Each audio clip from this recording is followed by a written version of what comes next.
Ba-ba-ba. We are live. Welcome to the show, guys. Another episode of Artist in Progress. Today we have some awesome things about to happen, about to go down. With me, as usual, we got Brandon, aka Chaos Within Studios, and of course Brian, aka Mantlebeard. How are you guys doing tonight? Good, good. Yeah, doing good. Awesome. Awesome. Yeah, so we got an awesome guest we're going to introduce here in a second. Um, Very excited to show off and chat with Mr. Fish, aka Fish Lee. And yeah, it's going to be a good time. We're going to have a great show. He's going to be doodling while we're chatting and stuff, and we're going to do all the intros and all that jazz. And I'm this is going to be a great show, I think. And yeah, I guess if everybody's ready, we can bring him in. Before we do, really quickly, I just want to drop this week's sponsor. Head on over to dubby.gg. Get yourself some awesome energy drinks. They sell energy drink powders, hydration drinks. Use the code artistinprogress for 10% off. That is a pretty good deal. And they're always running some amazing deals. And if we can reach 31 sales for the year, we can do a collaboration. Now, imagine what that would look like. An Artist in Progress bottle and flavor would be amazing. So, yeah, check it out. If you guys haven't, w.gg, use the code Artist in Progress and you'll get 10% off. So, without further ado, we're going to bring on our guest for tonight. It is Mr. Fish. What is up? Okay, now I'm curious. What would a flavor be for an artist? Like, would that be like anxiety and lack of sleep, or And eraser dust. there you go? Yeah, razor dust, black Lead coffee. shavings. Yeah, lead shavings, graphite.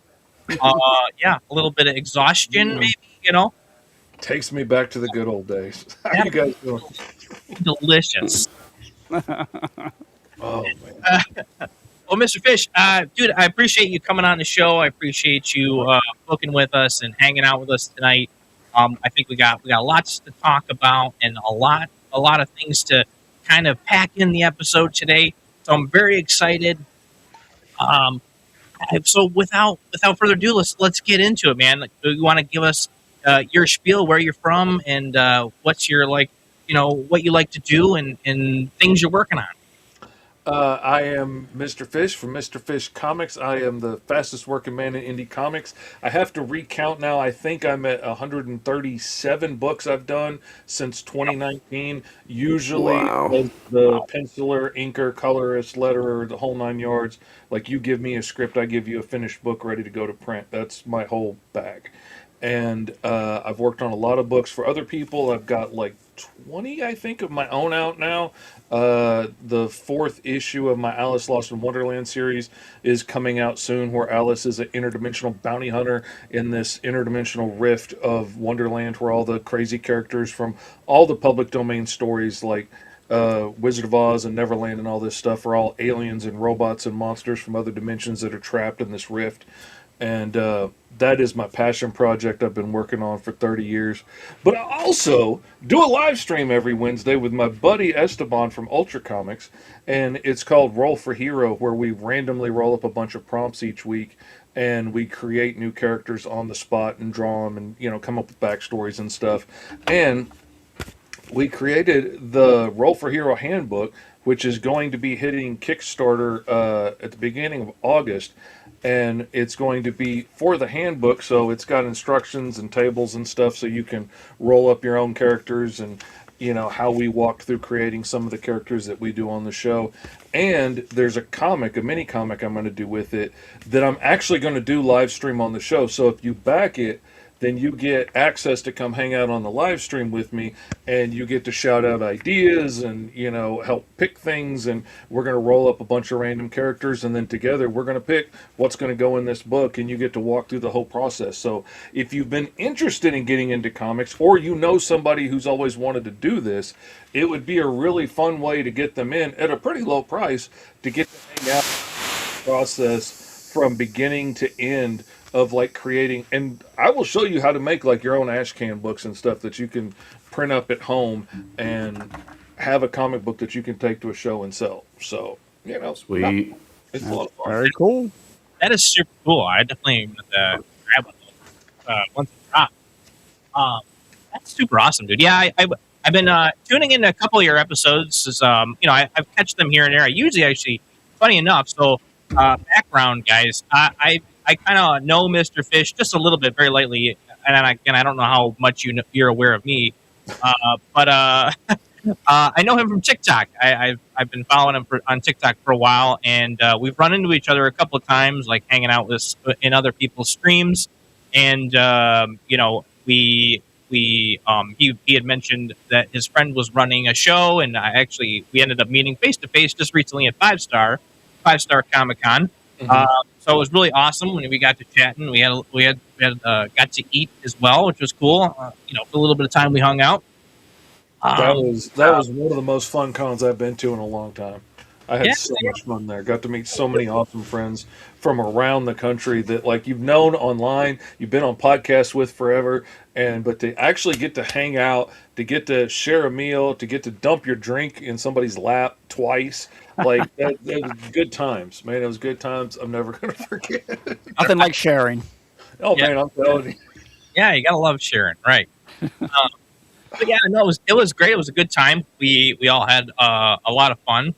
Hey, what up, Bamf? We got Bamf in the house. He's saying eating is always good. Yes, 100%. Who doesn't like to eat?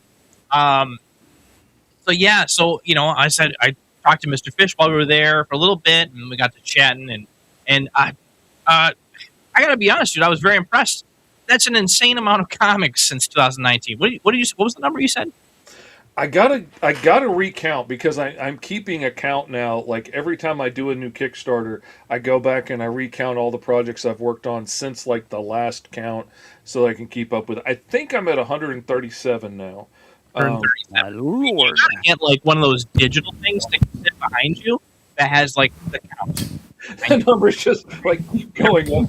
I thought about doing something like that for the pages I've worked on because that would be way more impressive because then I could count like every variant cover that I've done and every pinup and all this stuff that doesn't get counted. Because if I start counting like every variant cover I've done, we're talking, probably 1,000 projects that I've been on. And that sounds ridiculous to say that on a show. I mean, as it is, there's maybe 3 books in that number that I just did a variant cover for, but if my variant cover, like if you made $2,000 on your Kickstarter and 1,500 of that was people buying my variant cover, I'm counting that as a book I worked on. I think that's fair. But and there's like 2 stories I did in there that got like colorized and reprinted in another book, so there's a little bit there that helps the numbers, but I'm taking advantage of those numbers. Yeah, dude, take every mile you can. As creators, we have to like add a resume a little bit sometimes. I think you know what I mean. I mean, honestly, in yours, I mean, you don't even need it. It's so long. Well, but at the same time, I also have a jacked up nervous system, and I don't sleep a lot, so that helps. And that makes me very fast and very quick. My style is very simple. Like a lot of people my age, fill the page with as much like Jim Lee cross-hatching as you can fit per inch, and I don't do that. That alone saves me hours per page, and oh yeah, for sure. which gets a lot more work done a lot faster. And since I switched to working digitally, I don't have to worry about that ink line being absolutely perfect the first time. I can basically do real rough layouts and then jump to inks and just draw it in the inks. And if I need to fix something, I can. That saved me so much time. Hiring a flatter blew my mind how much time that saved me. I mean, I thought it was ridiculous. Why would you pay somebody else to do this? I mean, that's just nonsense. I just colored the pages. And I had to change my workflow when I hired a flatter so that I could send her more pages at once, because before, like, I would just go through the script and I would pencil, letter, ink, color a page, and then I would do the next one and the next one and then probably be done for the day. this way I had to start like penciling and lettering all the pages, then go back and ink them all so I could start sending her a bunch of pages at one time that are all inked so that she could start flatting them. And then by the time I got to the end and come back, I've got some pages to work on that she sent back to me. Yeah. And I planned on like the book I was working on, I had a month and a half booked out for that book. And I got done in 12 days. And I was like, oh crap, yeah, this is the way. This is what I'm doing from now on. And I don't get them all done in 12 days, but it definitely has sped me up, and it is worth the price that I pay her 100%. And like when they just had an earthquake in the Philippines, like her kitchen wall came crashing in, and her computer screen got busted, and it's got this, that crazy skittering cross across the screen, and the picture's all out of line. And she was still trying to work on that so that she could earn money to be able to like fix her apartment and stuff. And I was like, oh, yo, no, here's the money. Go buy a new monitor. Because she has helped me keep a roof over my head and feed my kids and stuff for the last like 5 years. I think we've been working together. Yeah, I can help you out and get you a monitor, 100%. Man, we got work to do. Come on, let's go. Yeah, I've hired a flatter once so far. I haven't done it as impressive span of projects as yourself, but yeah, just hiring a flatter for one cover, knowing that I couldn't afford a full colorist to do the colors for the piece, saved me hours. Oh, yeah. It was like, I mean, You and don't admittedly, think like, about it. There's yeah, so much time I spent drawing the same selections over and over again with the selection tool, and now I can just click on that reference layer and color select, and boom, it's done. That has saved me hours per page right there, just in the amount of time it took selecting all the skin on this dude so that I can airbrush it or whatever. yeah, it makes you realize really quickly, like, okay, this is why Marvel and DC have done it this way for so long. Like, they have a guy to do every step of the process, so they can meet their weekly deadlines or whatever. Yeah. Crazy, but that's awesome, dude. Tell us a little bit about like, when did you start creating and like what got you into comics? I mean, we always had comics around the house and stuff because my brother was like 8 years older than me. So there were always comic books around. It was the go-to thing when I was a kid. Like if you were good at the doctor's office, mom would get you like one of those plastic bags that had like 4 or 5 back issues in it, resold for like $2 or whatever. She'd get me that at the store, and I'd have like old issues of Hulk and Fantastic Four or whatever. And like I recently just found my first comic I remembered, and it was a Hulk comic. It took me forever to find it because I couldn't read when I had this book. So like I had no idea what the bad guy's name was. I had no idea. The cover was long gone before I remember anything from it. So I had to like piece it together, and I finally realized they only put out 12 Hulk issues a year. So I just went back chronologically from when I was born until I found it. And I found it at a show, and it was a lot of fun to hunt down. But anyway, That's awesome. they were always there. I was always creative. I was always drawing. But what really got me was the very first episode of Scooby Doo and Scrappy when that show came out. And I always hated Scrappy, but I'm always grateful to that show because on the first episode, they were helping out this comic book artist, and his comic book character, like the Blue Scarab or something, had come to life and was a villain now and was robbing places, and they had to solve the crime. And when I realized that you could have a job and go to an office every day and get paid to draw comic books, I was done. I was like 4 or 5, sitting there in my underwear eating Fruit Loops, and my life was settled. I was done. It took me till I was like 45 to get to do it for a living, but that was set. That was what I wanted to do. Period. The end. That's that's awesome. Now, what did you do before you were like officially a comic artist and doing it full time? I have been making a living as an artist since like junior high when I started drawing people's D&D characters on the bus, and That then is I started doing portraits of people's girlfriends for them so that they could give to their girlfriend to try and get lucky. I started doing lots of portraits. I got hired like out of high school to start doing like some logos and stuff for local companies that some of them are still using to this day, which makes me mad. I sold that for $50, but you know, it is what it is. I've done T-shirts and signs and all kinds of stuff. I painted murals for a while. I have sculpted like giant chili dogs to go outside of restaurants. I have carved portraits of somebody's two brother and sister golden retrievers for their wife for Christmas, which is still to this day the hardest thing I ever had to do. Uh, Getting it to look like golden retrievers is easy. Getting it to look like two specific brother and sister golden retrievers and look like one but not the other was freaking hard. I've done so much crazy stuff over the years, which also pleasantly enough has given me experience in like production side of printing and all kinds of other stuff. So when it comes to like getting files ready to go to print, I know the whole process because I've worked in the whole process. So usually I don't have very many problems, and most of the printers are usually really happy to get files from me, and they're like, oh, they're all formatted the right way, and you followed all the instructions we gave you, and you know the difference between RGB and CMYK. This is so amazing.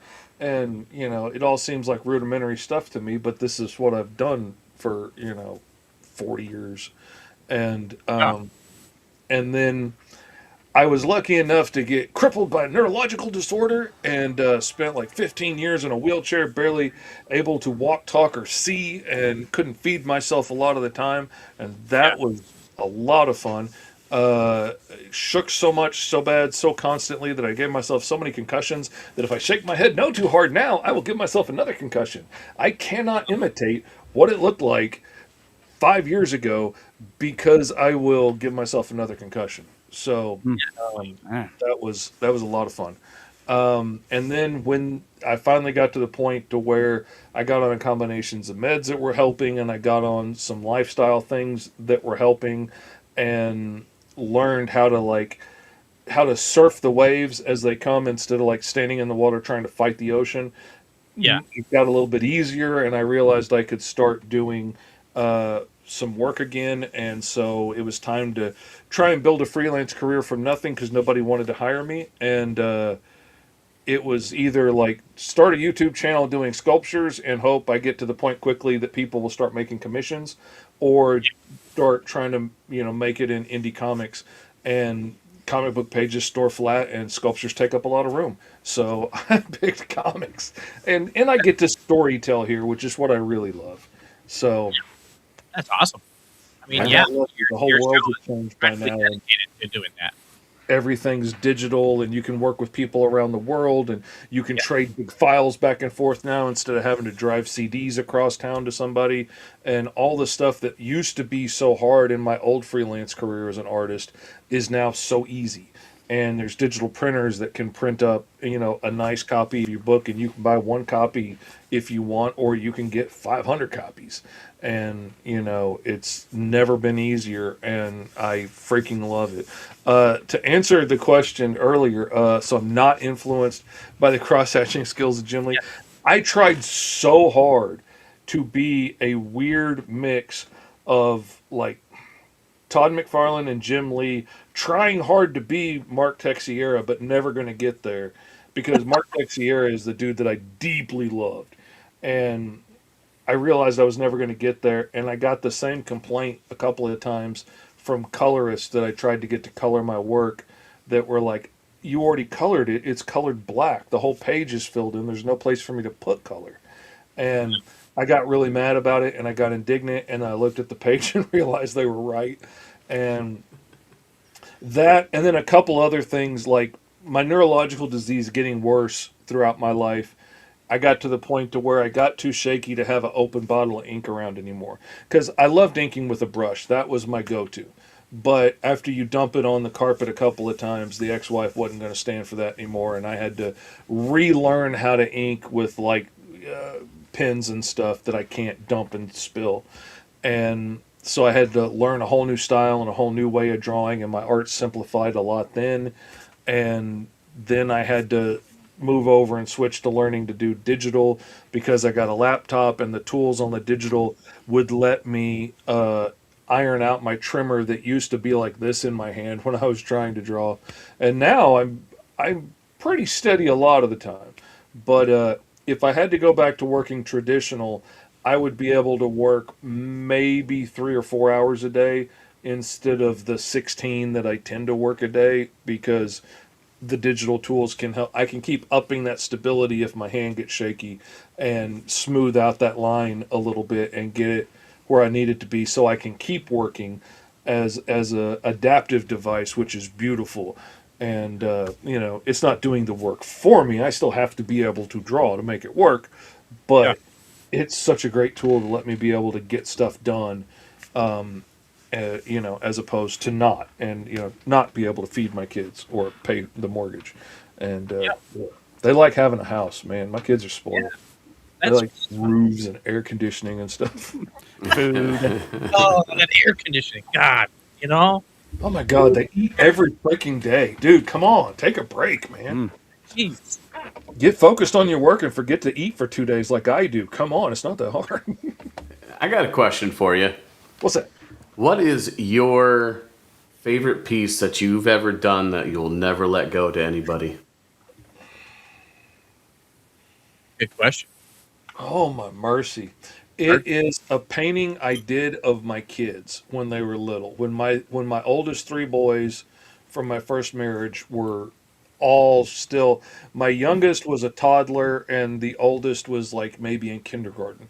And I I wanted to show off my skills. Had a freelance career. I was doing murals and stuff, and I wanted to get over into doing more paintings for people. Smaller paintings that I could do at home and not have to drive a truck full of gallons of paint over to someplace. And so I did a portrait of them, but I fantasied it up, and like they're fighting this big dragon Tyrannosaurus thing, and they've got all this little armor on, and they look like little Roman soldiers, and they've got their swords and stuff and their shield all ready to go, and they're so cute. And I literally like put t-shirts on them that were way too big, tied it around their waist with some yarn, and had them standing on boxes like on the kitchen table, taking reference pictures of them to work from to get the lighting right and stuff, and then painted this portrait of them. And it's only like probably 11 by 17 or something, and That's awesome. it's in a closet right now, but it is one of my favorite things that I've ever done, and it means the world to me. And it came out looking so beautiful and so captures them in that moment of childhood in such a beautiful way in this weird fantasy drawing. And I'm so proud of that. And That's cool. I honestly haven't thought about that in like a year, but that is 100% my favorite thing I've ever done. Dude, you got to put it on the wall. What's it doing in the closet? That sounds awesome. It doesn't really fit with the motif anywhere else. And I had like, There's no our living room was full of the comic books I worked on, and like at first there was like 6 of them in a nice little square on the wall, and then I kept working on books, and then it was taking over these 2 corners, these 2 walls in the corner where I worked, and then it started spreading, and then my wife was like, okay, you need an office because I've had enough of this in my living room. And so the back wall behind me became the wall of comics, and I had all the stuff I worked on until I couldn't fit it all on there, and then it was just my stuff. And then I recently got to where I couldn't even fit that on there. So I was like, screw it, I need more shelving anyway. So now I got shelving for books and stuff back there. There you go. Nice, dude. That's awesome. Brian, you got anything? I have a lot of questions. Yeah, chime in. Chime in. Oh, There was, I mean, there's, what do we, I missed your first name. Did we just Fish. call you Fish? Yeah. It's Okay. short for Fisher, but I don't get called that unless I'm getting pulled over or something. So, you talked, like, one of the things I was really interested in was, where you talked about working with printers to the point where you kind of speak their language, and you're absolutely right. If you've ever been behind the scene with a printer and got to the point where you can deliver to them and save them so much hassle, you are a blessing to them, and you never hear the end of how much time you're saving them. Mm-hmm. So I guess one of my questions is, and the other thing that you kind of touched on, and I don't know if you want to elaborate on it at all, but I really love the idea that you talked about moving to digital, because like right now we kind of have this off and on of like, do we stick with digital? Digital still has some of a stigma with some crowds. Traditional is favored, and I know like especially for guys like our age, there is some difficulties, that the physical difficulties that working digital helps out a lot with. There's a lot you can compensate for, and I thought that was really eloquent how you kind of embraced going to digital, and like a good proponent for like not And the not thing not is, like, if you had asked me at like 20, I would have been yeah really obstinate about it. And like, and I did computer graphics, and yeah I did like layouts and stuff on computers. I did 3D animation, um, but I did my artwork by hand and then would like scan it in and maybe color it, right but or letter it. But I definitely, it needed to be hand drawn. If you're not doing it by hand, you're cheating. Blah yeah blah blah.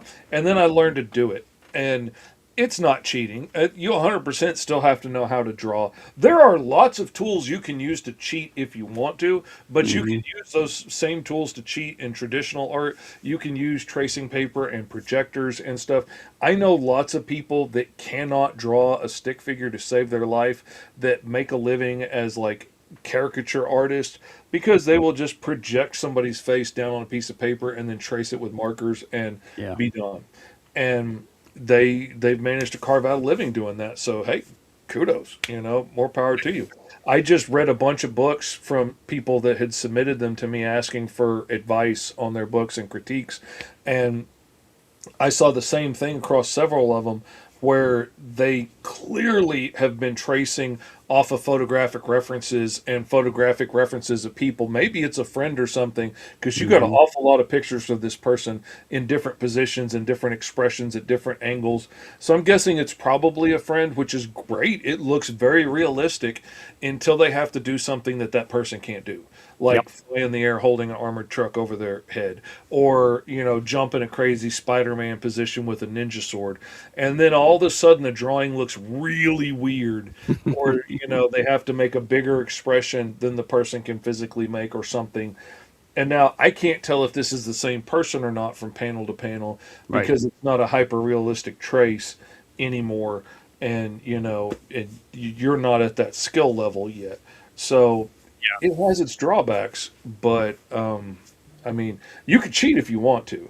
Like, I yeah could be doing AI stuff and just signing my name to it if I wanted to, but A, I like doing it. B, like, I need something to keep my mind occupied, for the love of God. yeah And B, I love the storytelling aspect, like the putting in the little body language, and the like she's fiddling with her necklace because it's her dad's dog tags and she misses him, and he's overseas or whatever, or the way she's uncomfortable in her own skin and she's holding onto her backpack and stuff and tugging on her clothes, or the way this person in the background's heart is breaking because of what the person in the foreground is saying. All those little things that you get to put in, I freaking love that stuff, and I have so much joy getting to add that stuff in. That I'm always gonna do so so for all these books that you have, what is your process for I don't know, balancing all the different stories? I don't know if you ever have multiples you're working on simultaneously, if you stagger them. How does that work? Occasionally, I juggle. I've just recently been juggling like 3 jobs, and I really suck at juggling. So, what I do is I toss one ball in the air really hard for like a day and drop everything else, and then have to apologize to everybody else, and then toss one really hard for like half a day, and then go to another one. I don't do well at switching back and forth. I'm really Okay. good at hyper focus. Yeah. I'm really good at like sitting down to start on a script and then forgetting that time exists, and next thing you know it's midnight and my wife's whining that she wants to go to bed, and I haven't ate or drank anything all day. I'm really good at that. Switching back and forth, not so much. So I loved it when I got the idea years ago to try and drum up a little business, that and I wanted to drum up a particular type of business because I had noticed the same problems from the same types of clients and the same bonuses and lack of problems with other clients. And I was like, okay, I'm going to start offering a discount for people that can prepay in full for a book. So, like, if you're really ready to move and you're ready to put a little money into this, then I'm going to give you a significant discount on my price. And every time I bumped my price up over the years, the people that prepaid got my old price, and then I kept bumping up and staggering. And now there's like a $50 difference between if you want to pay for like a page at a time, or if you can prepay for a book in full. There's like a $50 a page difference there now, and I do that because the people that can prepay are so much less trouble. They're so much more serious. They know what they're doing. Yeah. They may be dedicated amateurs, but they're very professional in what they're doing. They know how to ask for revisions. They know how to let their yes be yes and their no be no. They don't have to hem and haw. I don't know. I don't think we found it right. Just make it 10% more awesome. You don't get that nonsense. It's like, Make it pop. she needs to be about 4 inches taller. He needs to be less muscular. Think Spider-Man, not Batman. And like, oh, okay, yeah, I can do that, no problem. And go back and fix it. It's so much easier to work with them. I'm so much happier at the end of the day. I don't get stuck in these cycles with people that blew the money from their Kickstarter and now they're having to try and save money from their paycheck to pay for the artwork that they couldn't afford to do before the Kickstarter to start with, but then blame me on social media for being the reason that the book's late. I don't have to deal with any of that anymore. And so that really helped me get a great clientele. And when I was just doing other people's books, I also had a policy, which I still do. The next person that pays gets the next spot in line. So before I started carving time out to do my own work, usually by November or December, I would have the whole next year prepaid. I was cheap and I'm fast, and B, people liked working with me. They like getting the discount. They know I'm going to deliver. They know the book's going to be out on time. And so they didn't have any fear. And most of these people I'd worked with multiple times before. So they weren't afraid of, giving me money and I was going to run away with it like some people do. And so I would have like a year's pay sitting there in PayPal just waiting. And I don't touch it until I finish the job. Like I may pay myself as I finish pages, or pay myself, a percentage of the page rate as I finish all the pencils or something. But I'm not going to like take your $2,000 for your book and go blow it at Starbucks and taking my wife out to the movies and to steaks. And now I have to work for free for, a month because I blew all the money. That's stupid. And that gets you into a lot of trouble and ruins your reputation quickety quick. So I don't do that. But Yes. I'm very, very obsessive about trying to not touch it until I've actually done the work.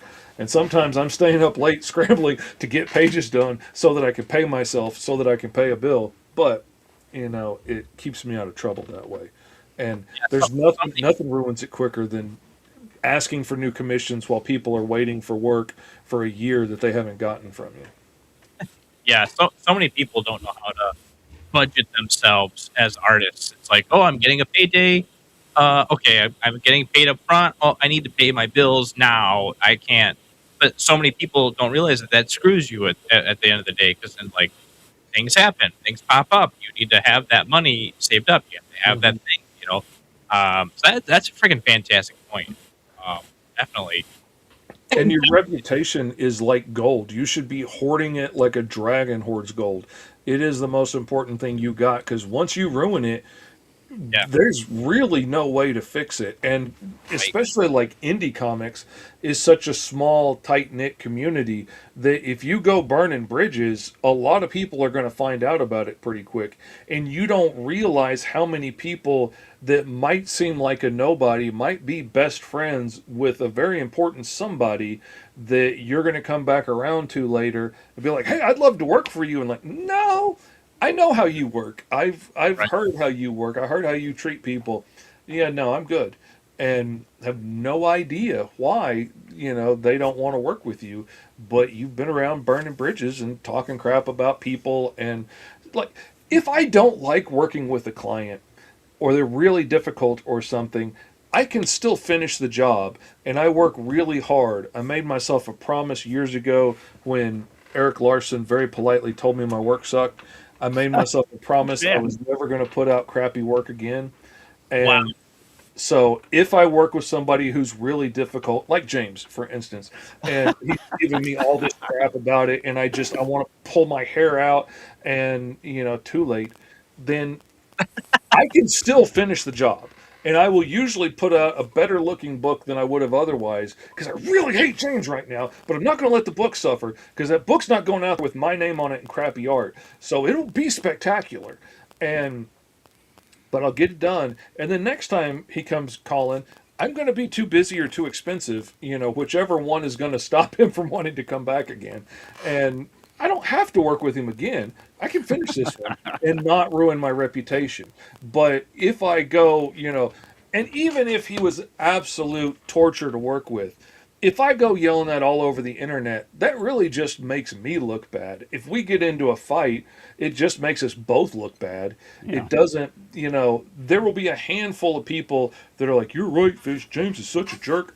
But there's going to be so many more people that are like, "James is awesome. I love him, man. Fish must be a jerk." Or, I don't know either of these guys. They both sound like jerks. And then, it doesn't help anything. So. Yep. Yeah, that's exactly it. And it's such a fragile thing.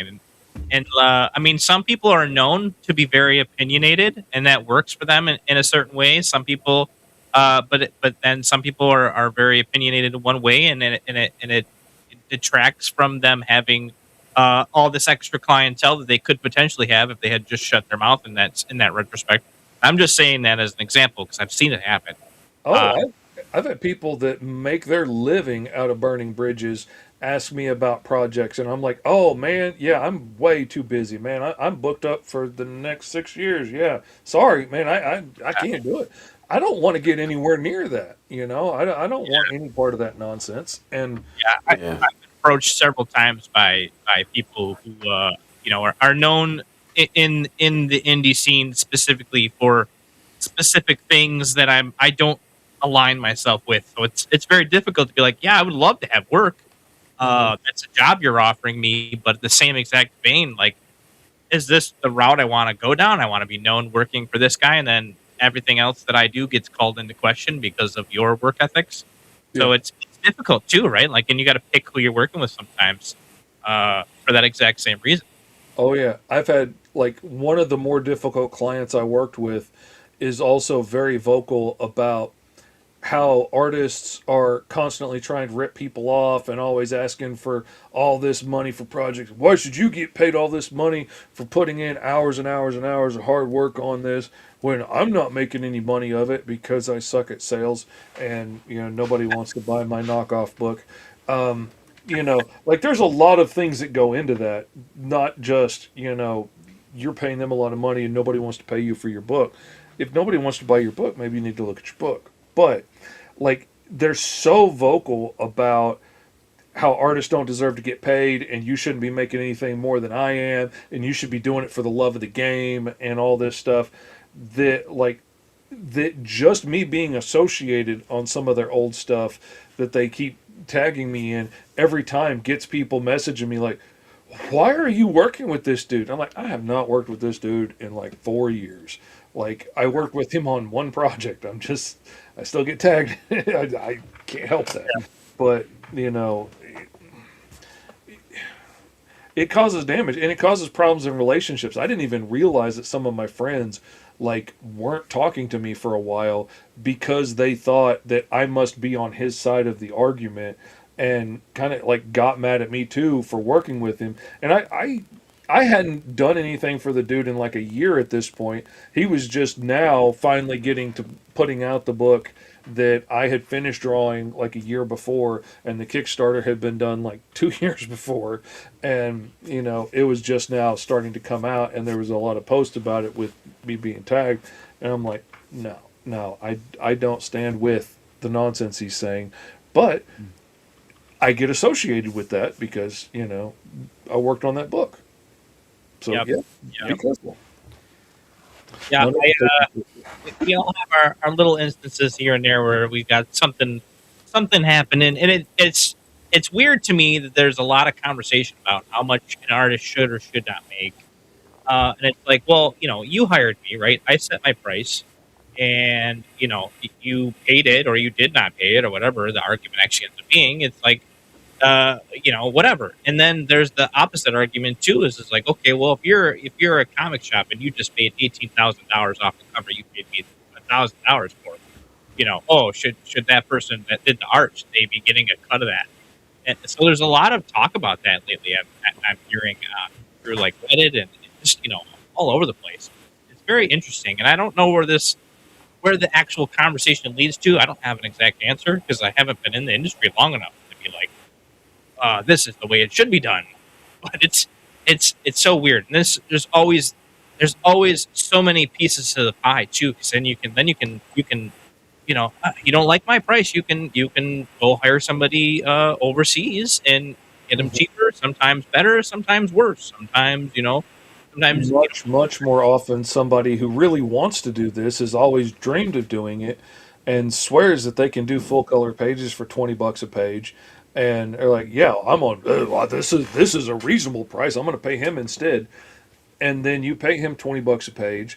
He does one page and realizes how hard this job is when you're not just doing it for fun, when you have to draw everything in the script, not just the things you wanted to draw. You have to draw the dogs and the cars and the doorknobs and all the things that you don't like to draw and you ignored in your pinups that you were showing online. And you realize this job is a grind. You really have to be kind of broken in a very particular way to love this job. And like you got to love the grind, you got to love the hard work, you got to love perspective and drawing hands, and like even if you hate it, you have to love the fact that you hate it and you're going to do it anyway. Like you just got to do it. And to be good at it anyway. And they start doing it, they realize it's hard, and then they disappear and they ghost you, and you're out your money, and you gripe about it, and then you pay somebody else $20 a page, and they ghost you when they realize the same thing, and you rinse, repeat over and over and over again, complaining about how many artists ghost you, when you could have just paid a reasonable person a decent page rate that hits deadlines and gets stuff done. That's the biggest thing I could recommend to anybody looking for an artist is ask for real references that they have worked for. Talk to those references. Ask them things like, how hard was it when you had to ask for a revision? Uh, you know, how quickly did they get stuff done? Did you pay them and then they disappeared and quit communicating for a month? And did you have to keep tracking them down? Like, oh yeah, sorry, my bad. I forgot you paid me for 18 pages. Yeah, I'll hop on that. All kinds of weird stuff that happens on things like that. Like, talk to their references. You can legit talk. I will give you a list of everybody I've ever worked with, including the only guy I've ever had to give him his money back and be like, all right, clearly I can't make you happy. I apologize. Here's your money back in full. He spent the next 6 months in a dedicated campaign trying to ruin my life.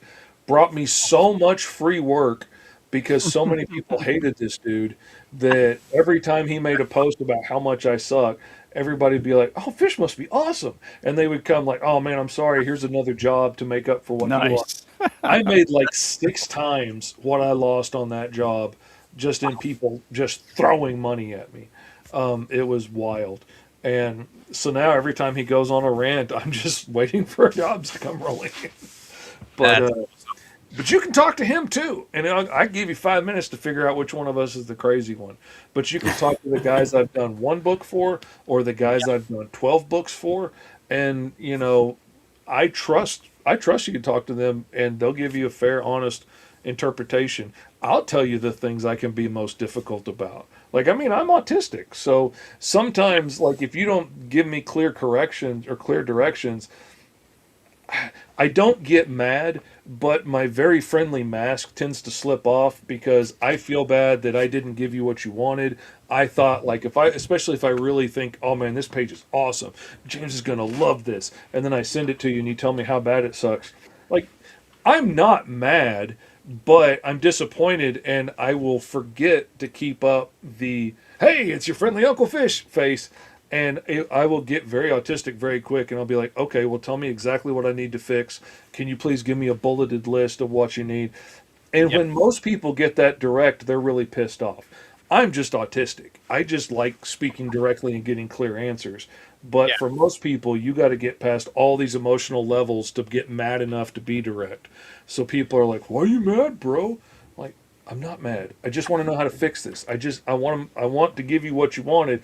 Just tell me what you want. 10% more awesome doesn't tell me anything. Yeah, But it's almost like this is a job. yeah, it's It's crazy. almost like this is a job that you're being hired for, and there should be a formal process other than, hey, here's some pinups I did.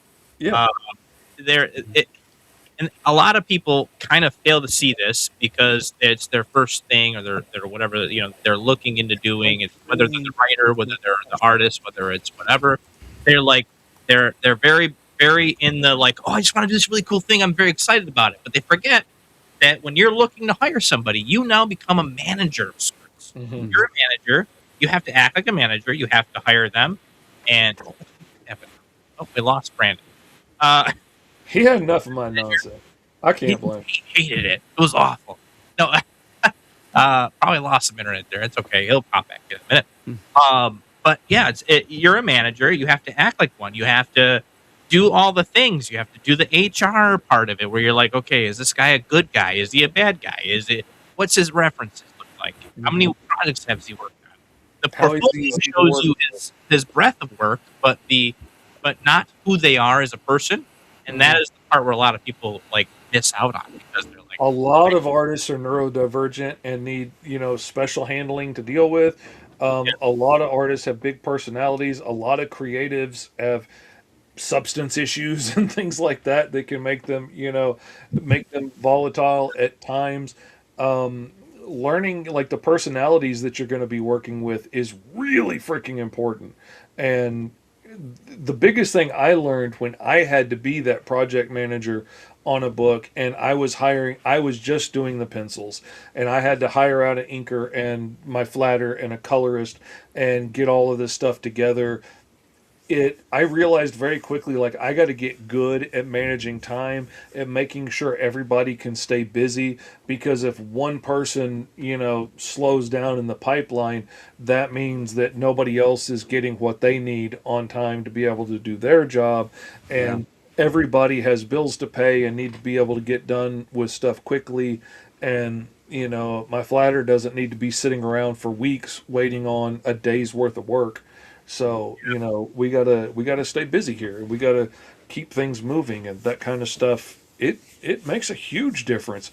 You can have the fastest inker in the world and the fastest colorist, but if your penciler puts out one page this week and one page next month, and then two pages all of a sudden one day, and then nothing for 3 months, like, your project is dead, just waiting on this dude, and it's tough. yeah. I got a question. What's that? We'll have to dig into what James did to you another time because that sounds like the. But like when you're getting a feel for a new client, is there anything that kind of stands out as like something they say, something they do, where it's just like immediately you get a sense of like, yep, I feel like this is probably not going to be a good match. Um,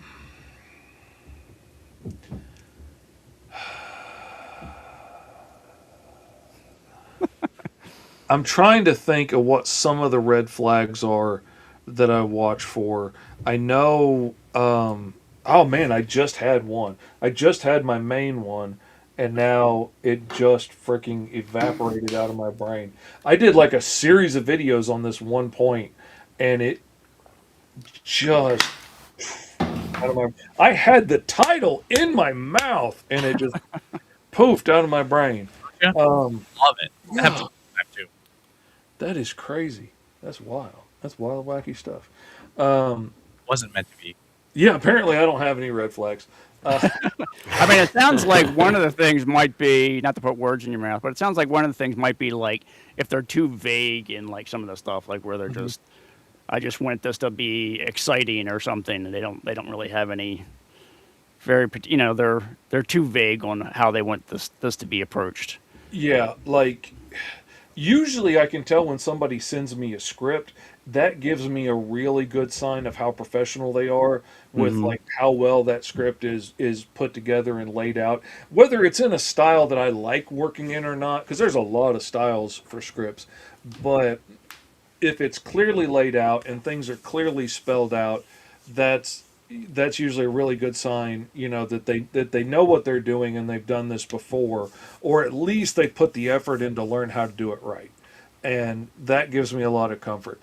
If Yeah. somebody hands me a 400-page prose novel and is like, "Yeah, I want to turn this into a comic," I'm like, Yeah. "Okay, well, give me a script." And they're like, "No, just read that and then make a comic." And I'm like, a, that's not how this works, and B, you cannot afford to pay me what it's going to cost to read this novel and convert that over to a script, because that's a whole lot of pages I could have gotten done in that time, and you do Yeah. not Right. want to pay that rate. Um, so yeah, that's for, I went ahead and finished that job, and I learned that is a red flag right there to watch out for after that. But yeah, and that just goes to show how hard is this going to be when they need a revision. How hard or how nitpicky are they going to be about something? Because like some people really put in every particular detail, and this panel needs to take up this percentage of the page, and it needs to be from this angle at this height, and this character needs to be taking up 3/4 of that panel on the left side, and this person needs to be taking up half the panel on the left side, and like they need to be looking these directions and stuff, and like leave you absolutely no freedom to be able to make a cool shot or something out of that. And that is like, okay, yeah, that's way too strict a hand on the wheel for me to be able to help you drive this car. you Yeah. know like either you drive it yourself, or we got to be able to share the responsibility. Like I command the wheel and you command the pedals or something, but like we can't try and do it all at the same time. It's not going to get anywhere. um, Right. I know me personally, I flourish when I have a little bit more freedom in a script, and some of the clients that I work with a lot they call it laziness, I call it trust. They've gotten to the point to where sometimes they'll be like, okay, and now there's 4 pages of fighting ending with like the bad guy standing victorious over the good guys, and then they go on to like the turn and what's going to happen next. But they know they can trust me with doing something awesome for 4 pages of action, and so I get to have fun and make like tidal waves of hot molten asphalt and stuff that I wouldn't have gotten to draw otherwise, and just get to do really cool stuff and make up all kinds of fun things in there. And I love having that kind of freedom. Or when our imaginations are on the same track and we dig the same kind of things, and and we love the same kind of thing about this story, and James gives me a script with this and this in it, and I'm like, oh, what about this? And I get a new idea, and because I'm fast, I will just sketch it out on the page and send it to him, and he can say, yeah, that looks great, let's do it. Or that might spur him to an even better idea. Or he can say, no, let's keep it like the script, and I'll redraw that page. I don't care. Like, I know going in when I draw it out, I might have to redraw it, but it's just quicker for me to show you what I'm thinking about than to try and explain it in words, especially when not everybody can envision things in their heads like we can as artists, though not every artist can do that. I know a photorealistic artist that cannot envision anything in his head. If he can see it, he can reproduce it, but Yeah. I he's got a buddy drawing like that an too. eagle. He can't draw an eagle from memory. And I'm like, dude, you've drawn a million freaking eagles. But Hmm. Yeah. Yeah, Kelly said that as a project manager for a branding marketing company, dealing with artists was the toughest part. Just trying to balance the artist's personality and the client expectations was murder. Oh man. I Oh, feel, and I feel I like get I was one of so those artists. that's so hard. I've worked with companies. I worked with a one man company for a long time as a freelancer, and I did all of his creative artwork, and he did all of the tracing with a projector. And but he ran the business. He ran the yellow page ads, and went to all the breakfast morning meetings with folks, and schmoozed with people, and sold them on these caricatures and stuff. And he did the groundwork and he kept the business going. And I got no problem with that. I'm happy being a grunt. I don't need to be on screen. I don't need to be the center of attention. I would rather not be on TikTok. Hey, it's your Uncle Fish. I would rather not do that. I'd rather just be drawing cool stories all day. I'd be Yeah, fine with that. Yeah. But there were so many times where like he would be talking to the client, and admittedly he was not a really bright man, and so he'd be talking to the client wanting to keep them happy, telling them yes to everything, and then would be trying to repeat what the client said to me in this crazy game of telephone where they cut the line somewhere in the middle. And I'd get like broken pieces of what the client said, and so I would try and give them that, and then the client's not happy, and they would try and communicate that to him, as you would a rock, and the rock would repeat it as a rock does to me in very clear, legible English, and I was just like, let me talk to the client, but he was so terrified because I did all the creative work that I was going to somehow swoop in and steal all his business.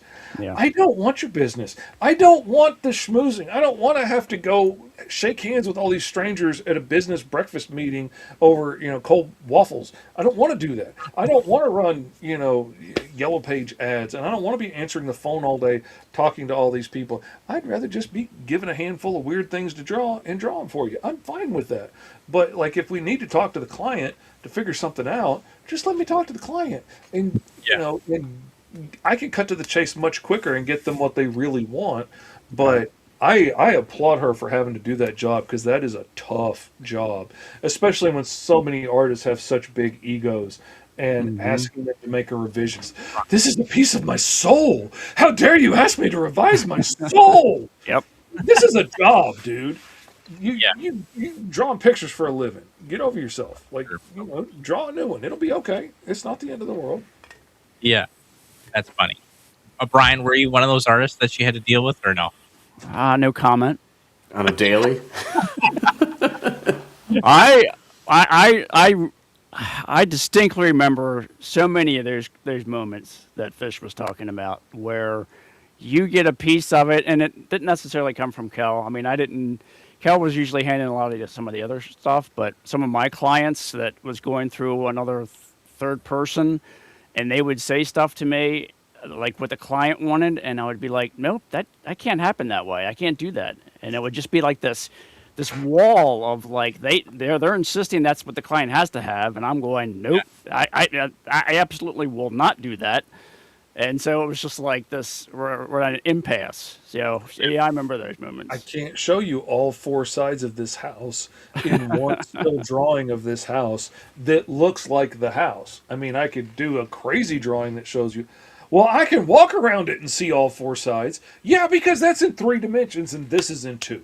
Yeah. This is like a photograph. Well, I can walk around and take a photo of all 4. Then that's 4 different images. Right. But some people can't understand that. Like, dealing with some people is crazy. Yeah. Yeah. I'm so grateful on some projects that I only have to deal with one person, and they deal with all the other headaches involved in the team that's writing it or whatever, and I just have to deal with one nice person that filters out all the ugly stuff and just tells me what I need to know to get my job. That is nice. Yeah. Yeah. That's funny. That's really funny. I guess, I never thought of that. That is funny to think about, like, different people and the way that they, interact with other people being something that could be difficult. But it makes sense. I mean, I see it every time I go to a show where, they'll come up to me and interact with me in a way that I'm not used to. And I'm like, oh, hi, oh, okay, that's cool, whatever. And then you wait, and it's Oh my god! yeah, and I'm like, oh, that was weird. Okay, but to think that that's somebody has to deal with that kind of interaction, occasionally, just dealing with a different artist because it's so weird because I'm so like, yeah, what do you need? Wow, what do you? Okay, that sounds cool, and I'm like so open and I'm like listening to things and I take it all in and I'm like, okay, well that's gonna work, that's not gonna work, and but then some people don't work like that at all. They're like, they'll like some people will do the exact opposite. They'll be like, okay, yeah, sure, and then they're like, why? Then they show, why I can't really do that. So it's interesting to me. The human like psychology thing behind it is so Yeah. different, because we I live in did not. I always thought because I'm autistic, even though I don't seem like it, but I built my mask off of like 70s TV personalities that I was watching as a kid. So though it's very like welcome to The Price is Right. But I didn't think I needed a lot of like reassurance and stuff. Like I like straight information and straight data. I really love that from a client. And like I have one client and I remember now, it took me a little getting used to with him because he's like an autistic engineer and was so different than all the other, oh, wow, this is so amazing. It's better than I ever thought. He'd just be like, nice. And like, okay, cool is about the best compliment I've ever gotten from him on a page, or looks good. That was the best. Looks yeah, good is the best so far. I've been keeping a tally. That's the best one I got so far. And but he's the easiest to work with because he's very yeah, clear. I could change the script wildly sometimes just because I think this would get to where he wants to go better and more interesting. So I'll sketch it out. And the worst he's ever said is like, no, let's keep it like the script. And I'm like, okay, great. And so I went back and put it like the script. But most of the time he's like, oh yeah, that's awesome. Well, let's add a panel to explain this. And I'm like, okay, that makes sense. Yeah, okay, we'll stick in a panel to explain that part. Love working with him. I'm used to people, being like, oh man, this is so cool. This is so great. And now I'm working on a new project and I'm working with a friend of mine, Lori Calcaterra, that I love dearly. And I made a post one time saying, like, what are some female creators that we should be watching? And she was one of the dozens of people that people suggested that I wasn't already following. And so I started following her. And when I saw how smart she was, I adopted her real quick. And now she's one of my besties. And we talk like every day.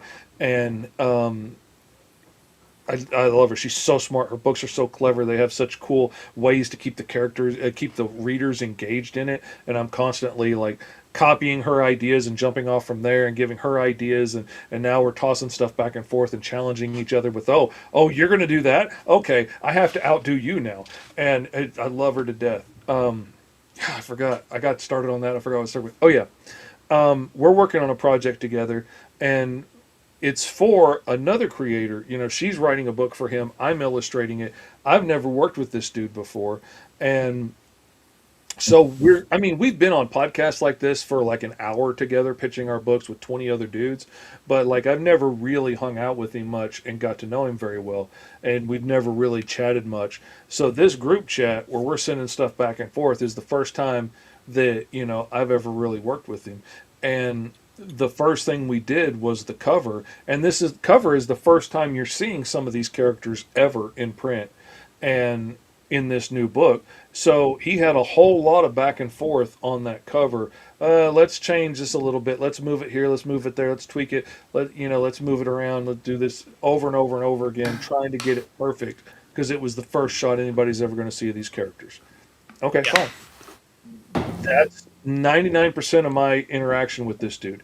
And then I pencil all the pages for the Kickstarter. No response. They're all lettered, ready to go. I'm like, is this okay to move forward with inks? And Lori is like, yeah, go ahead and start on the inks. Nothing from him. Okay. So I ink the first page and I'm going from very rough layout pencils straight to inks, which I don't know if this guy's going to be uncomfortable with that or not. We haven't worked together. So I send him the first page, and and because I'm autistic, I like to spell it out sometimes and be clear. Like, I inked this page. I'm going to wait until I get your approval on it before I go on to the next pages, because I don't want to get really far into it to realize you want something major changed. Like you want the background different or something, and I don't want to have to redraw 5 pages if I can help it. So, like, make sure you like this page and give me the approval, and I'll go on to the other ones. And then it's just crickets. And then Lori finally is like, "Oh yeah, it looks great, but we got to have Tom sign off." And then Tom messages in, "Let's scrap this one and start over from scratch." Ooh. And I messaged her, and I was like, "Okay, is Home Dude kidding, or is he serious?" Because in my heart, I was like, "Man, I don't want to have to return Lori's money and tell her I can't do this job with her." But Yeah. and he's like, "Man, y'all got to learn my sense of humor." And I'm like, we got to get used to each other. We got to get used to a whole new working process and stuff. He's not a big responder. You're not going to get a big string of messages from him. Okay, cool. I can figure I can get used to that. That's funny. I have the opposite problem with a lot of clients, where you send them a picture and they're like, "Oh yeah, that looks great," and the next thing you know, you're chatting for 2 hours. And like, dude, I could have knocked out a page in this time. I need to stop and draw. Yeah. James from Alpha Red says, if you assume all the interactions are going to be weird, you'll be pleasantly surprised when the interaction at a convention is normal. Yeah. That's a good point. Very true. I've said this before on a podcast we did a couple weeks ago, where like you'd have the people come up to your table and they're a little awkward, and like just being a dad alone helps you with that when they're not talking, and then you sprout out the conversation. "Hey, do you like this character?" And then all of a sudden now they're talking to you just like that. Just like that. Absolutely. Like, it makes it so much easier. Being autistic, I know how scary it is to like be in these big groups of people. There's so much sensory input coming around. Having that table between me and the throngs of people makes it so much easier to pretend like I'm composed on this side of the table. And and if somebody wants to come and info dump for 20 minutes about why The Greatest American Hero is the best TV show of all time, then I want to listen. I might still turn over and sell to this person while you're talking, but I want to listen. I want to be a place where you can have fun and you can talk and you can share what you love about the costume that you're wearing. And 100%, man. And being a dad, being on the spectrum, having to deal with my own issues, like, makes it that much easier to have grace in that situation and not just be like, "Dude was weird." I mean, occasionally somebody can smell bad enough. I struggle with the sensory aspect of it, and it's really hard to focus. And but that's really rare. I can usually do really good. But Yeah. Funny. All right, we're gonna hop into our trivia now, guys. You guys ready for this? Sure. Ready? Let's do a little drum roll. There we go. And the music. Drum roll. There it goes. Okay. Wonderful. All right, so this week's trivia is brought to you by Brian, with one added question by Vamp this week. So we'll start it off. Ready? The superior alien ships equipped with shields are eventually beaten by Earth forces using a digital version of this concept. Is it A, Tickle Me Ammo, B, an egg timer, C, a virus, or D, a shopping list? Go ahead and put your answers in the comments. Type A, B, C, or D, and it'll keep tally for you guys. All right, we got a C. Okay. Oh, Brian, what's up, dude? How you doing tonight? Got a C. Wonderful. What do you guys think? I think I know the answer.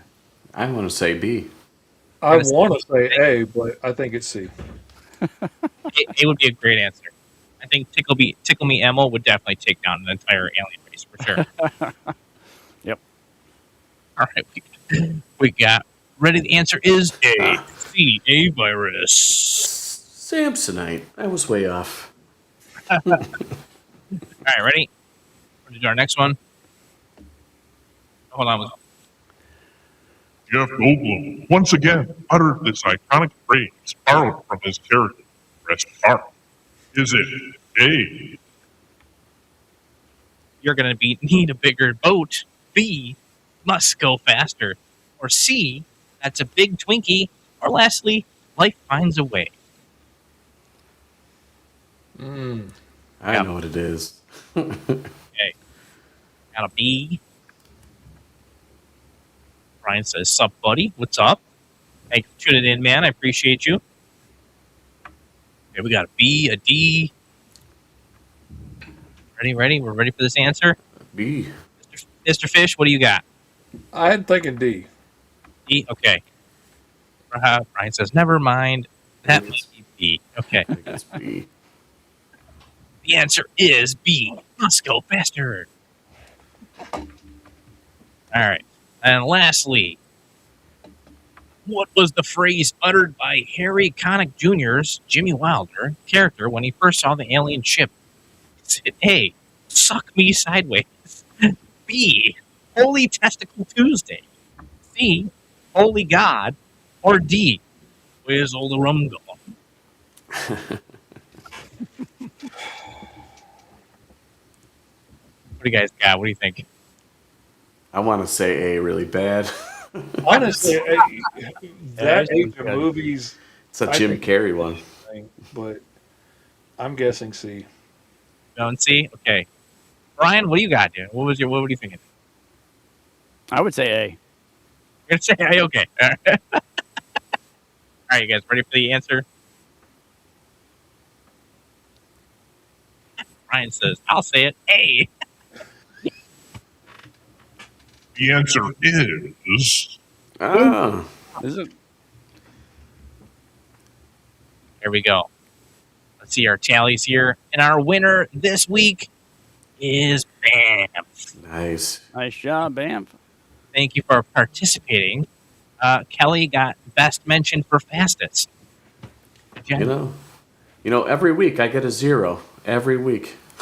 what are you doing? I guess we could type in the comments. I didn't even think of that. That's funny. I tried to. I couldn't. It wouldn't let me type in the comments. Oh, really? That's Yeah. weird. We'll figure that. I was going to, but I don't have an option back here, and I didn't want to double up the audio by trying to find it on YouTube. You're good. All right, ready? Let's go back to our chitty chat here. Okay. I want to throw a question out if that's cool. Go for it.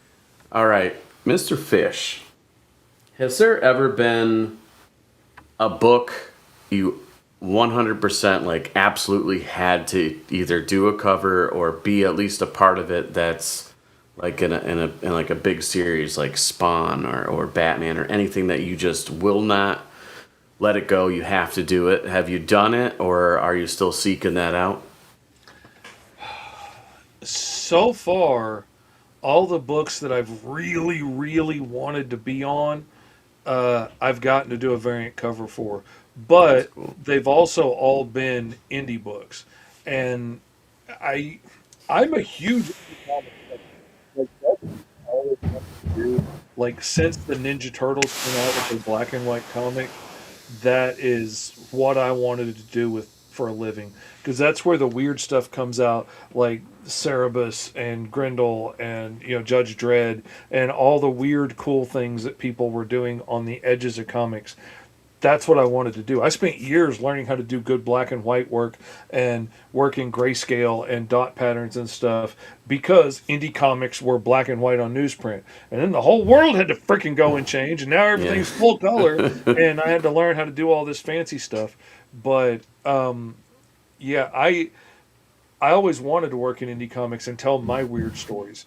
And so like getting to work on projects like Gorilla My Dreams for Big Tim Styles in Australia, that was one of my favorite freaking books in the world.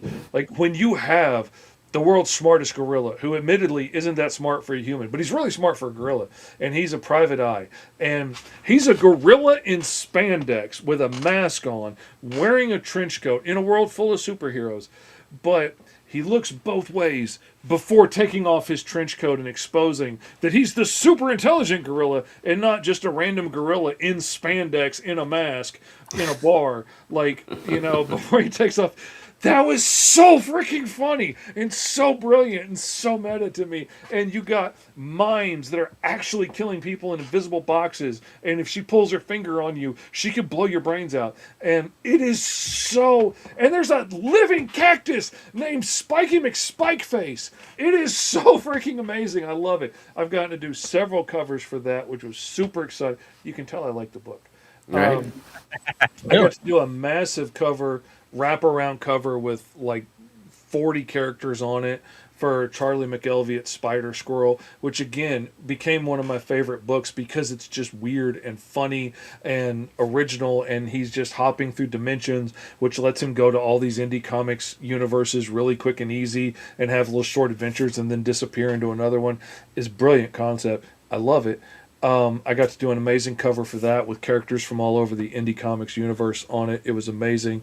And I got to do a cover for the second volume of Kenny Aiken's Apex Cybernetic Samurai Owl, which is like TMNT on steroids. I freaking love this book so much. It is one of, like, these three books I will stop working for when they come in, and I will open them right away. Pages be damned. I will open them and read them on the spot. And I got to do the volume 2 like collected trade cover for Apex, and I got to put in all of the cool things and the freaking the raptors with the laser eyes and the cybernetic claws and the giant cybernetic squid in the background and the evil Apex, which is one of my favorite tropes of all time, when you got like an evil robot version of the good guy. And I love this book so much. I get so excited when it comes out. And I got to do the cover for volume 2. Man, that's awesome. Really cool. That's cooler than Spider-Man to me. I mean, there's a billion Spider-Man covers. There's 2 trade covers for Apex, and I did one of them. That's cool to me. That's awesome. Heck yeah. Is there a project that stands out to you? And I know this is a difficult question to answer for a lot of us, but is there a project that sticks out to you that was like, it's been your favorite, that you're like, man, this is close to what I would consider my magnum opus? I mean, I am literally working on my magnum opus right now with my buddy TS on Alice Lost in Wonderland, which gets to do all of the time travel, dimension hopping stuff that I love. It gets to have all the emotional, tear-jerking, generational trauma stuff that I love. It gets to have lots of aliens and monsters and robots and things and all kinds of varying, crazy backgrounds. And it's not just the people in, suits and leather shoes and ties and stuff. I love everything about getting to work on that. Client-wise, I almost got to pick up a series where the original creator passed away, and it was also one of my favorite indie comics series ever. And that was super. That was at, I think it's still at Unlikely Hero Studios, or I can't remember. There was issues with the rights and stuff, and the studio split up and people went different directions, and the original creator's gone, and it would have to get the sign off from his brother and stuff. And for a minute it looked like I was going to get to continue that series possibly, and I got super excited about that, because that is superheroes in a world packed full of superheroes that was fun and a little tongue-in-cheek and a little bit, invincible kind of look at what it would really be like to be in a world full of superpowers and to try and keep your super secret identity from, your boyfriend and all of this stuff. And what would it really be like, if you had to work for somebody like Tony Stark, who was more brilliant than he was smart. And, it was really fun and really interesting. And I loved that book so much, and I was really excited about the idea of getting to do that. But now it's caught up in rights hell forever probably, so it's probably not going to happen. But there's some cool stuff out there, and I ain't gonna be done working until I'm dead. So there's lots of time to try and get a few things in before I go. Nice. Yeah. That's awesome. If you had to talk to somebody who was a newer artist, right? He's newer to the scene. He's done a project or two. What would you tell them in regards to like following what they want to do and like accepting rates from different people and like how to find work in to I guess kind of start paying the bills, right? As someone who's done it yourself, like what would you suggest? The first thing I would suggest would be take a long, hard look at it and really make sure this is what you want to do for a living and not just like what you want to do for fun. And it's absolutely perfectly fine. Like if you want to make comics for fun, that's great. Make comics for fun. Make them in your spare time. Hook up with your friends. Make something cool. It's never been easier to put it out and take a shot at it. Get a table at a small local con at a library or something that doesn't cost you a fortune and try selling it and see how it goes. And have fun with it. That's perfectly okay. Run a Kickstarter and, sell 50 copies of your book and know it's out there in the world and people are enjoying it. That's freaking awesome. You don't have to try and turn it into a job because that also comes with all the stresses of you've got bills to pay and you've got overhead and work has to be done whether you like it or not. I've had, some of my kids ask me like, well, what do you do when you get like creative block and you just don't feel like drawing? Like, I have a mortgage and kids that need groceries, so I do it anyway. Like I don't have the luxury of not feeling like it today. If I don't feel like it, I still have to draw.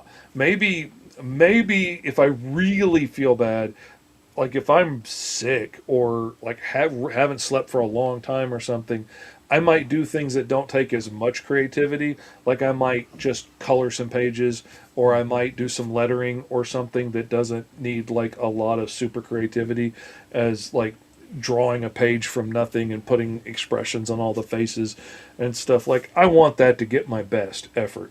Yeah. But sometimes I will even break down and clean my office, which I haven't done in a while. So I must be doing great lately.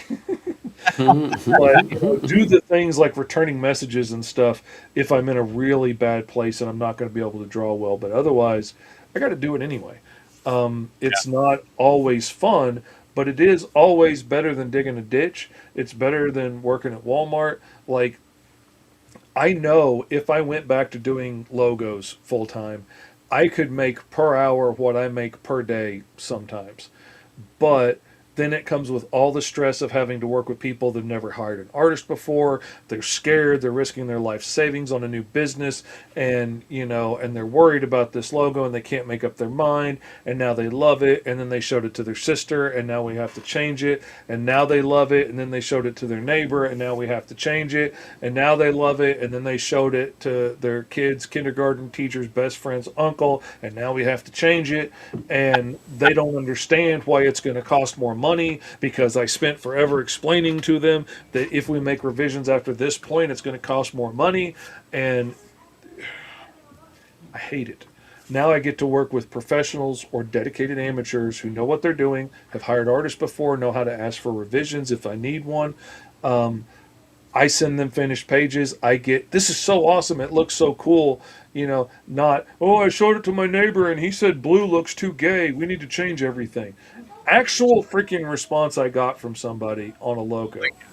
And they don't understand why changing 25 different images I had created for them for everything they were possibly going to need this logo for, and redoing all the color and then re-rendering all these images in all of these different formats for each and every one of them in RGB and CMYK and grayscale and one color and all this stuff is going to cost them extra money now.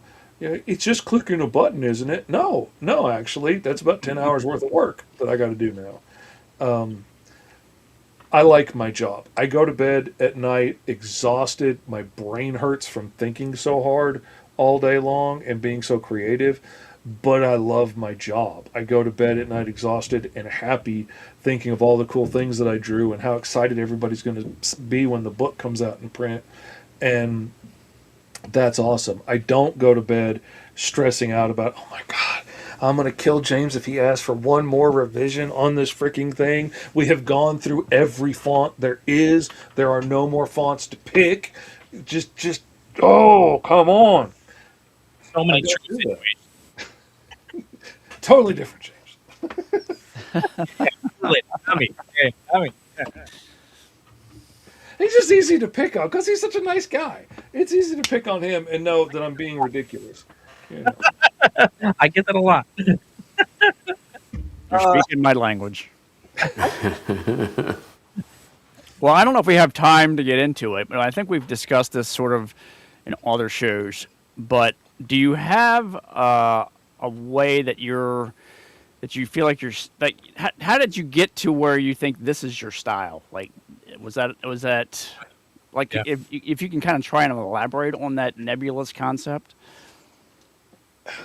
Going back to what our influences were, like I really loved Mark Texiera. He was my absolute favorite artist. I wanted to be him so bad. I have tried friending him like 10 times on Facebook. Like I would love to meet this dude. He was such a huge impact on me. I don't draw anything like him. My stuff does not look anything like his. Yeah. But what it really did was show me that you don't have to look like everybody else. Like his stuff looked so realistic and yet so distorted at the same time, like you were looking sometimes like you were looking through a peephole fisheye lens at things. And he would stretch things so beautifully but keep them so realistic and put such realistic textures in things that really inspired me. And for a long time I strove towards realism as hard as I could get. And also along the way of having to relearn how to draw a few times with different technologies and different things, I also realized along the way, like trying to make a living as an artist in the rest of the world that isn't surrounded by comics all day, I kept getting the same thing about like, where are you putting all those lines on her face? She doesn't have lines all over her face. But, you know, the average person on the street didn't understand the language of crosshatching like people that read 90s comics understood it. So, like, when I put lines all over this lady's face, they thought I was, you know, making her look like a tiger or something. So I had to come down eventually to the point of like, okay, I need to reteach myself how to draw from scratch. And so I started looking at life and how do I make it look like James when I can only put black lines on a white piece of paper?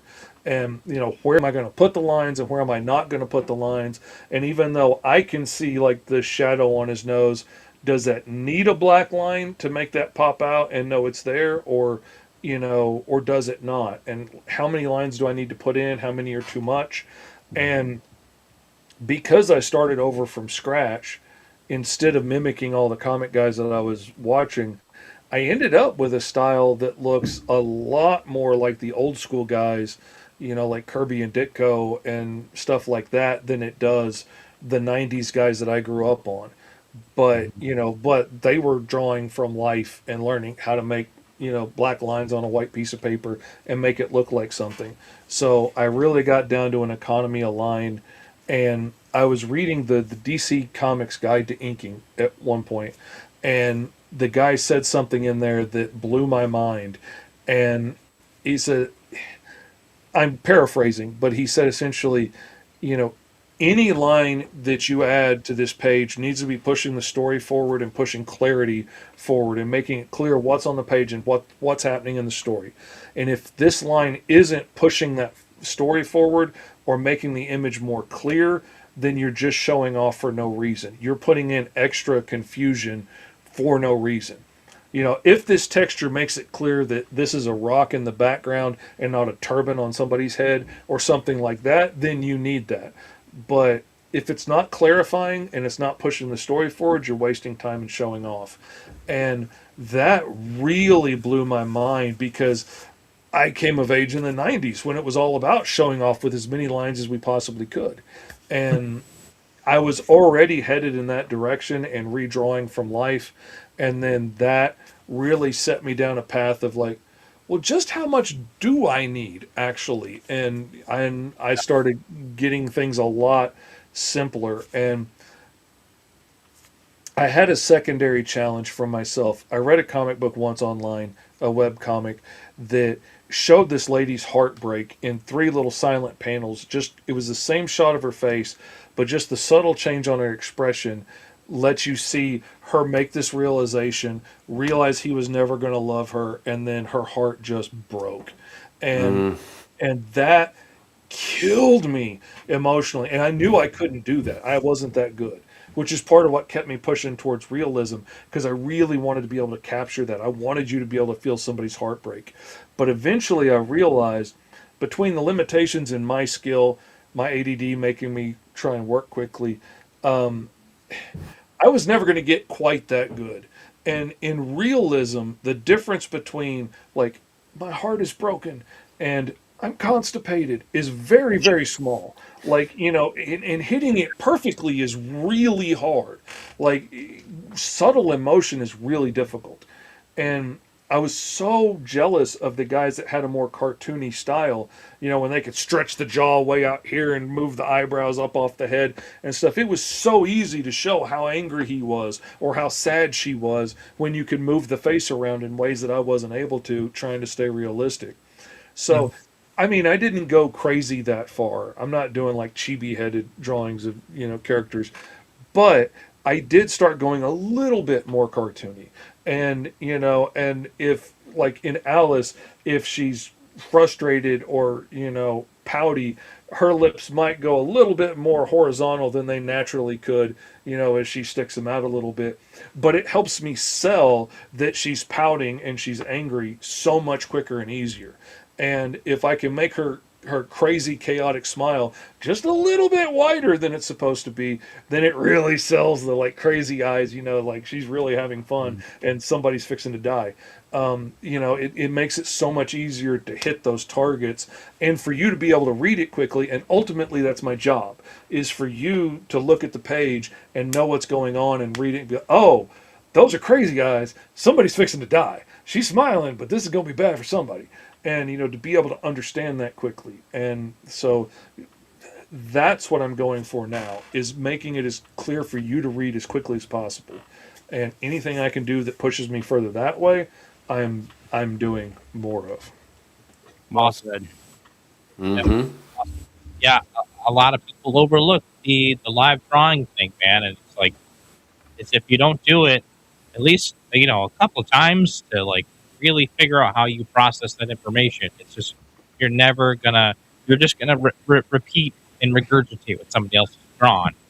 And I'm constantly drawing from life. Like if I have some dead time after we ate dinner and we're just chilling watching TV, I've got my sketch pad out or something and I'm drawing people off of the TV and like, oh man, that's a cool mouth. Or, oh man, look what her nose is doing. Or, oh man, the way her eyes are wrinkling when she smiles. And I'm just making notes and adding stuff to my mental clip art that is now like showing up in books and stuff. Because I'm like, oh man, that mouth was so cool. Or like the way that one lady's upper lip was twice the size of her lower lip was really interesting and beautiful. And, and it lets me make more interesting looking characters that look more diverse than just the same Loomis head over and over and over and over again. Yep. But, they look like actual different people. Oh, it's immeasurable for how much good it could do. I was sitting at lunch with my folks after work in high school, like on a Saturday, and we're sitting at lunch at this restaurant, and this dude comes out, startles me. I'm outside smoking a cigarette after lunch, as a kid, as you did in the 90s. Dude walks out, startles me. He had such a weird shaped head. Like he had such a like upside down pyramid shaped head. He had these glasses on. He was kind of balding. He had a big upper head, this tiny little jaw, these weird little wrinkles around his face that went down into his neck. And that guy's face, some version of his face, has been in almost every book I've ever drawn because it left such an impact on me when he startled me that day. And it was so weird. And I realized just how far sometimes proportions can go out of whack and still be a real person and look, right but not right. And Right. I steal bits from his head all the time, and I do that for 100 other people that I saw too. Right. Yeah, we've touched on that too. Like I talked about it a couple of podcasts ago too, where you could tell the difference between if I'm at the mall looking at people and how they're moving as compared to somebody that's like, oh look, that girl's got a nice butt. I'm like, man, I didn't know that people can limp like that or turn their foot when they walk but I don't necessarily have my sketch pad on me, but I will remember that all day long till I get home. That's the first thing I do. Oh yeah, So, this girl on the cruise that I went on with my wife and my in-laws months ago, her outfits on the cruise, just this teenage girl I kept saw passing, her weird outfits. I made a mental clip art of everything from the like cat's ear headphones that she had on to the super baggy jeans to the t-shirts, the way she layered things. Like it was such interesting shapes and stuff and the way she layered her clothing and the way she like this little bitty girl was hiding behind this like armor of clothes that she was putting on. It was so fascinating to me that like I made these mental snapshots of it and I'm still like pulling from that stuff and little bits of that are coming into designs when I'm designing girls now and putting on outfits. I'm like, like oh, that way she had her belt on those. That would work really cool here, and bring that over.